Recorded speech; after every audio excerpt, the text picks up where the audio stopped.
ಪ್ರಗತಿಪರ ಚಿಂತಕರಾಗಿರುವಂಥ ಅನಂತ್ ನಾಯಕ್ ಅವರು ಸರ್, ಒಂದು ಕಡೆ ಆರ್ ಎಸ್ ಎಸ್ ಸಂಘಟನೆಯ ಉದ್ದೇಶ ಸ್ಪಷ್ಟ, ದೇಶಭಕ್ತಿ ದೇಶ ಪ್ರೇಮವನ್ನು ಹರಡುವುದು ಅಂತ. ಯಾಕೆ ವಿರೋಧ?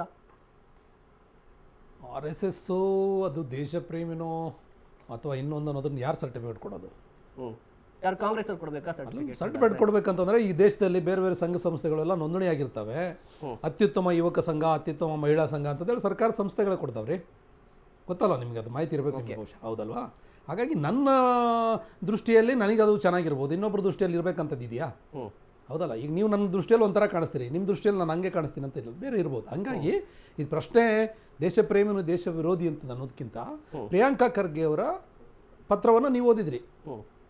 ಏನಿದೆ ಆ ಪತ್ರದಲ್ಲಿ? ಸರ್ಕಾರಿ ಶಿಕ್ಷಣ ಸಂಸ್ಥೆ ಅಥವಾ ಆ ಪ್ರದೇಶಗಳಲ್ಲಿ ಈ ಥರದ ಚಟುವಟಿಕೆಗಳಿಗೆ ಅವಕಾಶ ಇಲ್ಲ ಅಂತ ಹೇಳಿದ್ದಾರೆ. ಏನು ಇದ್ರ ಸಮಸ್ಯೆ ಏನು? ಏನು ತಪ್ಪೇನಿದೆ ಇದರಲ್ಲಿ? ಸರ್ಕಾರಿ ಶಿಕ್ಷಣ ಸಂಸ್ಥೆ ಅದು ತನ್ನ ಉದ್ದೇಶವನ್ನು ಈಡೇರಿಸೋದಕ್ಕಾಗಿ ಅದರ ಸ್ವತ್ತು, ಅದರ ಪ್ರದೇಶ, ಅದರ ಕಟ್ಟಡ, ಅದರ ಮೈದಾನ ಎಲ್ಲೋ ಸದ್ಬಳಕೆ ಆಗಬೇಕು. ಹೌದಲ್ವಾ? ನೀವು ಕೊಡೋದು ಅಂತಂದರೆ ಎಲ್ಲ ಸಂಘಟನೆಗಳು, ಇನ್ನೂ 100 ಸಂಘಟನೆಗಳಿದ್ದಾವೆ. ಹೌದಾ? ಇನ್ನೂ ಪುರಾತನ ಸಂಘಟನೆಗಳಿದ್ದಾವೆ. ಹೌದಾ? ಇನ್ನೂ ಉತ್ತಮವಾದಂಥ ಚಟುವಟಿಕೆಗಳು ಮಾಡ್ತಿರುವಂಥ ಜನ ಸಂಘಟನೆಗಳಿದ್ದಾವೆ.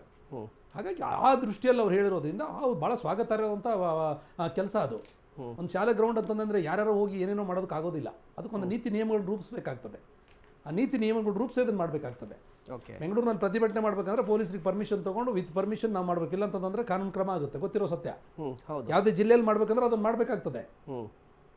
ನಿಯಮ ಅಲ್ವಾ? ಭಾರತ ದೇಶದ ಸಂವಿಧಾನದೊಳಗಡೆ ಎಲ್ರಿಗೂ ಒಂದೊಂದು ನಿಯಮಗಳು, ಆ ನಿಯಮಗಳನ್ನ ಎಲ್ಲರೂ ಪಾಲಿಸಬೇಕು. ನಾನು ಪಾಲಿಸಲ್ಲ, ನೀವು ಮಾತ್ರ ಪಾಲಿಸಿ, ನಾನು ಉಲ್ಲಂಘನೆ ಮಾಡೋದಕ್ಕೆ ಇರೋದು ಅಂತಂದ್ರೆ ಅರ್ಥ ಏನು?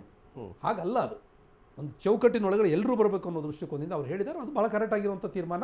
ರಾಜ್ಯ ಸರ್ಕಾರ ಅದನ್ನು ಆದಷ್ಟು ಬೇಗ ಅದನ್ನು ಮಾಡುತ್ತೆ ಅನ್ನುವಂಥ ಭರವಸೆ ಇದೆ ನನಗೆ.